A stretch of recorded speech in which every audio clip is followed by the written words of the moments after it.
เจอทางตันอีกแล้วท่านผู้ชมเอาว่าสิเดินทางไปทางหน้าพุ่นใส่สองคอเลย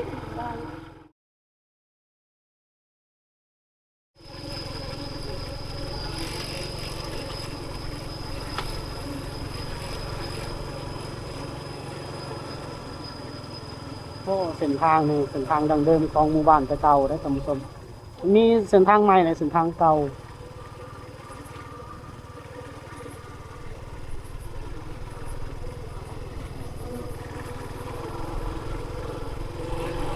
เส้นทางแตะก่อนนี่คือเส้นทางไปหน้านี่แหละบ้านนอกๆนี่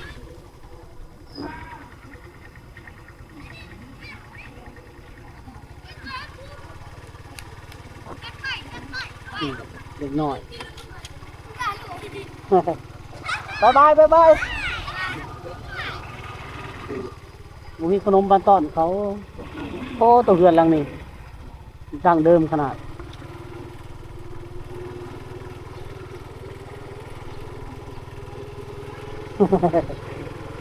เนี่ยคักเลยเนาะตื่นกล้องบ่เคยเห็นกล้องบ่ดีแล้วเด็กน้อยบางคนผัดป๊บเลยเนาะบ้านอื่นเนาะไปผัดแล่นนี้เลยนี่เขาให้กันเขามีขนมมาต้อนเขานี่น่าจะดีอยู่โอ้งบกันหน่อย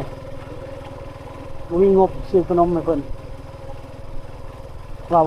บ่หลายก็เฮ็ดได้ลักหักใส่ค่าน้ำหมอกค่าน้ำมันกินอยู่ในการเดินทาง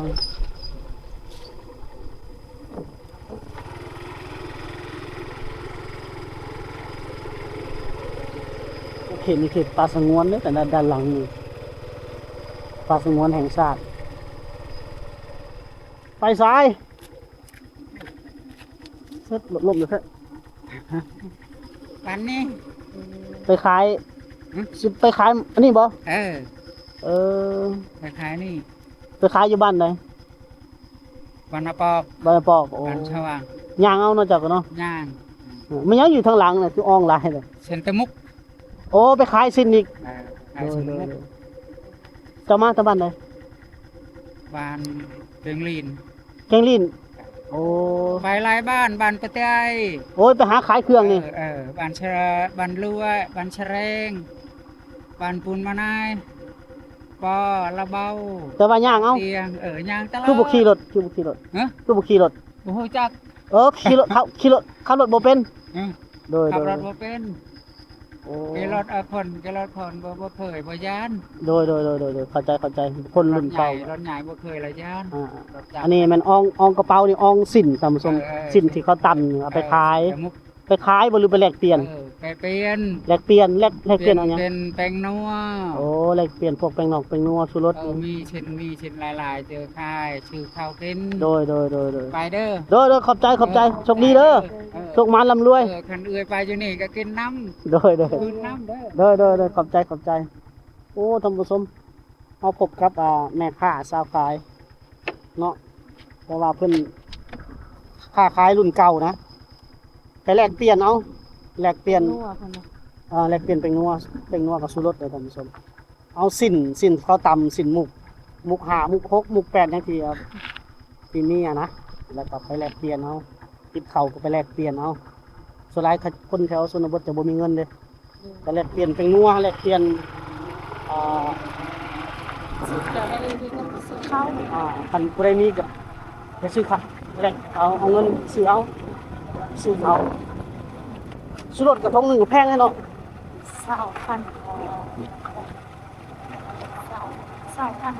ก็น่าจะสมมุติว่าสิ้นพื้นนึงก็น่าจะประมาณ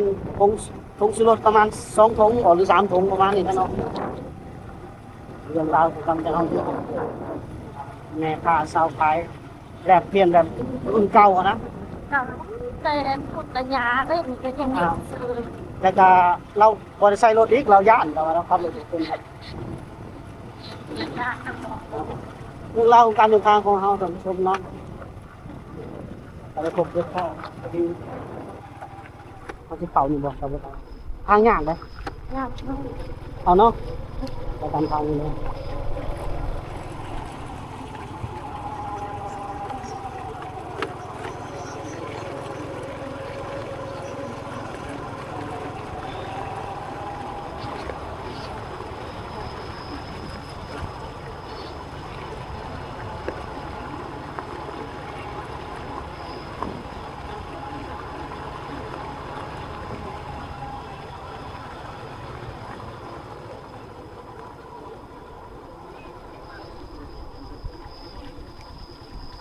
อ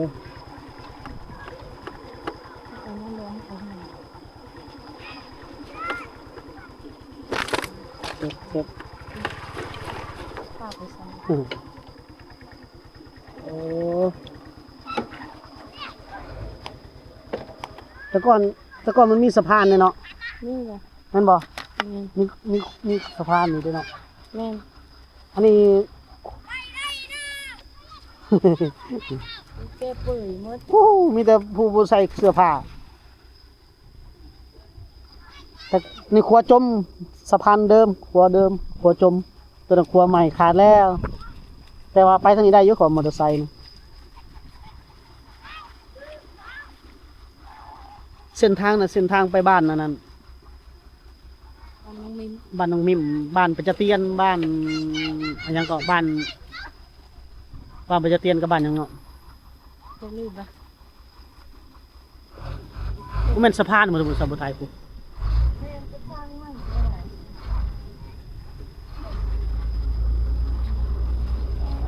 สะพานกันบ่ แม่นเราสร้างใหม่ โอ้น่าจะเป็นสะพานลัดไปพุ่นเลย หมดแล้วมันห้องหมดแล้วมันห้อง รถนี่มาทอกหินนี่บ่รถนี่ ครับ ไปบ้านประจเตียนไปบ้านบ้านลอยน้ำเส้นทางนี่นะฮะในห้องรถน่ะ โอ้ไอ้ก่อนไอ้ก่อน นี่เพิ่นมาซักผ้ามาซักเสื้อผ้าโอ้ทางพุ่นมีสะพานนะนี่น้องๆเพิ่นบ่ได้ใส่เสื้อผ้าเอาเลยบ่ได้หันกล้องไปใส่เจอทางตันอีกแล้วท่านผู้ชมเฮาว่าสิเดินทางไปทางหน้าพุ่น ใส่สองคอเลยได้ อืมมีรถจักรไปเสิได้นี่ได้ เราสิ่งสนองสิตะเลิศน้องนี่มัน เรียบร้อยเลยนี่เนาะ โอ้ยกล้วยบักใหญ่ๆใส่สองคอง บเฮ็ดแบบประหยัดงบบ่เนาะเสียหายหลายเนาะบัดนี้เนาะ เนาะโอ้ย นี่รถไถเข้าไปทางไหนรถไถฟังลงพุ่นบ่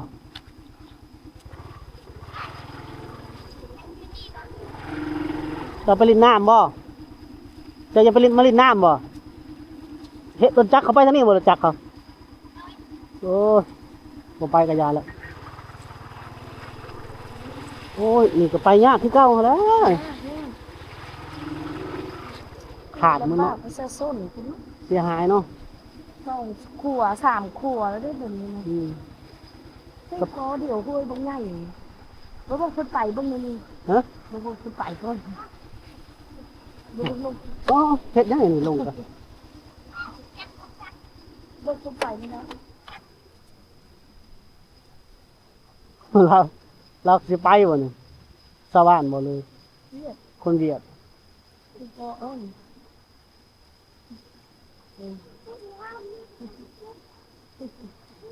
ดิโมดิโมเนาะ อ๋อ นี่ไปทางนี้ได้อยู่นี่ เราก็มีเส้นไปแล้ว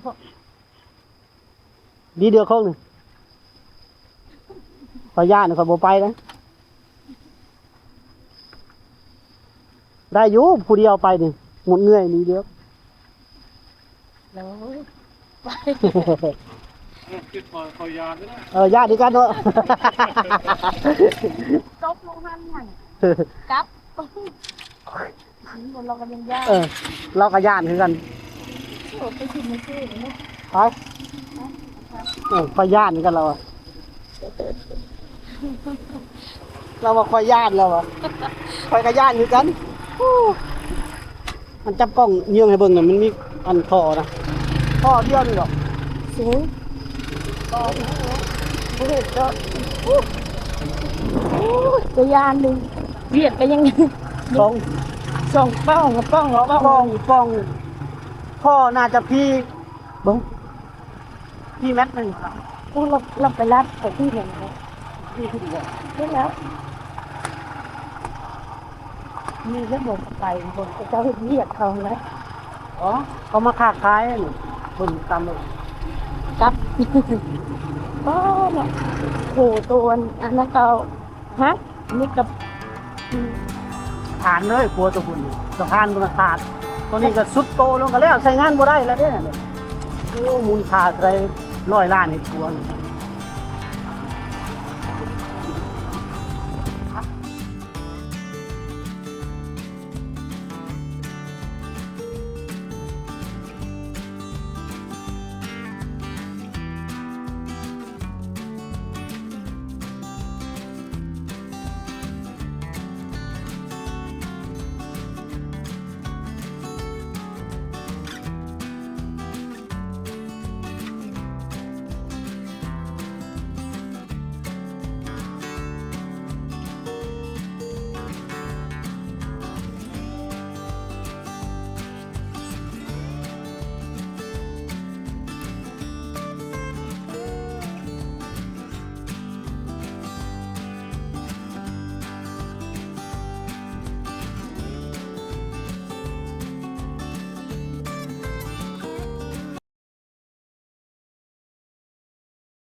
สะบักยาวๆนี่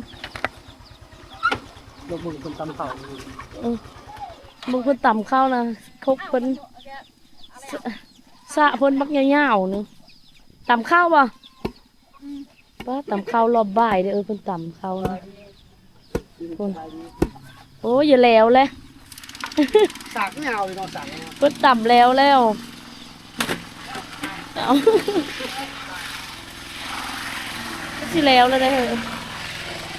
ต่ำจะโดนละเพิ่นสิแล้วเลย ยังพัด ฟัดก็คือเดี๋ยวว่าพูดทางนั้นก็นั่งน้อยก็ต่ำเหมือนกันนะ อุ้มพัดแล้วอุ้มบ่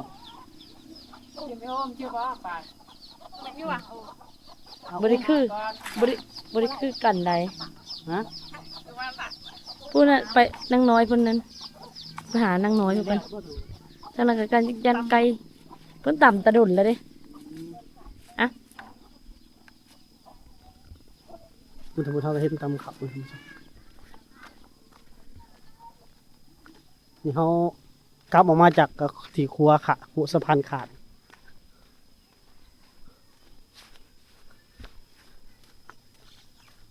ต้นมะพร้าวร้ายแต่บาดนะท่านผู้ชม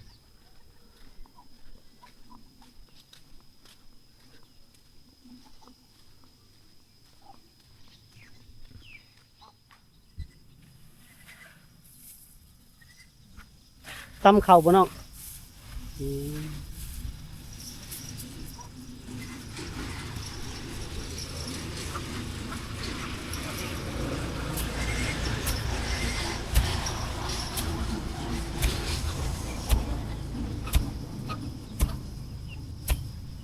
เขานี่กลางลายเนาะเขาแล้วนี่มันคือเป็นกลางเลยเนาะเราไม่ได้เลือกกลางเนาะ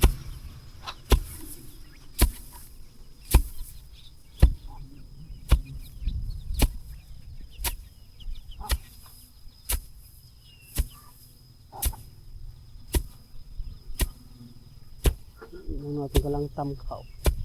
ใส่เฮือนเจ้าล่ะโอ้นี่บ่ยุมีเฮือนน้องแล้วท่านผู้ชมอยู่กันจักคนล่ะเฮือนเจ้าฮะ 7 คน 7 คนโอ้หลายเนาะ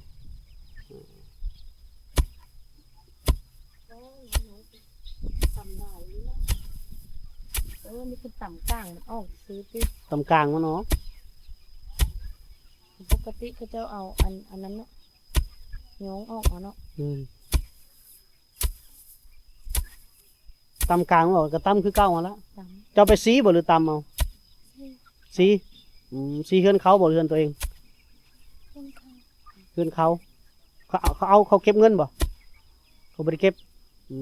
เฮือนพี่น้องบ่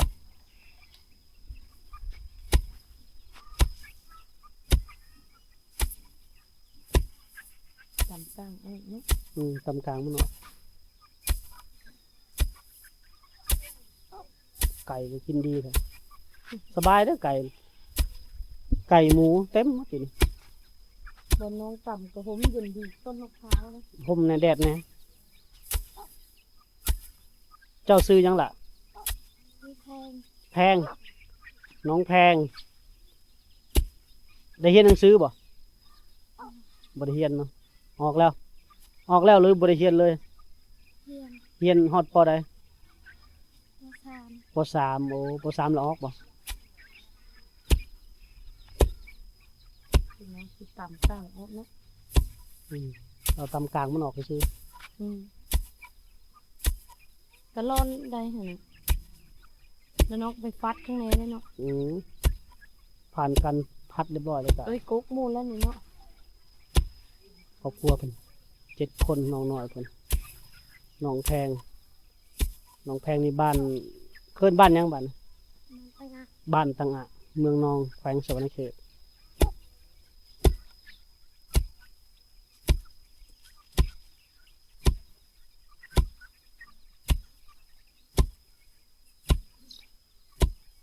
น้องเพิ่นมีแต่ตำมันนั่นสิท่านผู้ชมถ้าพุ่นก็พัดเขาวักอยู่เพิ่นมีแต่ตำกลางมันซื่อ เอาหมูกไป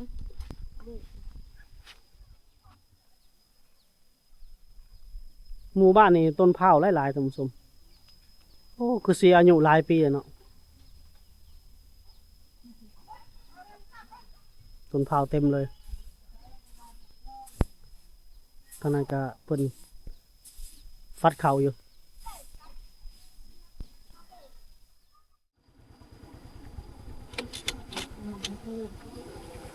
โอ้โหอันนี้สะพานเก่าเลยสะพานใหม่ตัวนี้ ลาด ดินมันแบบที่เจาะเกลื่อนลงมาหมดเลย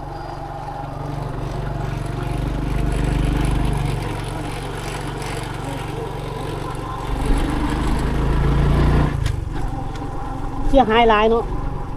เกิดการเสาะเกลื่อนนี่เสียหายหลายจะปรับปรุงใหม่อะนะ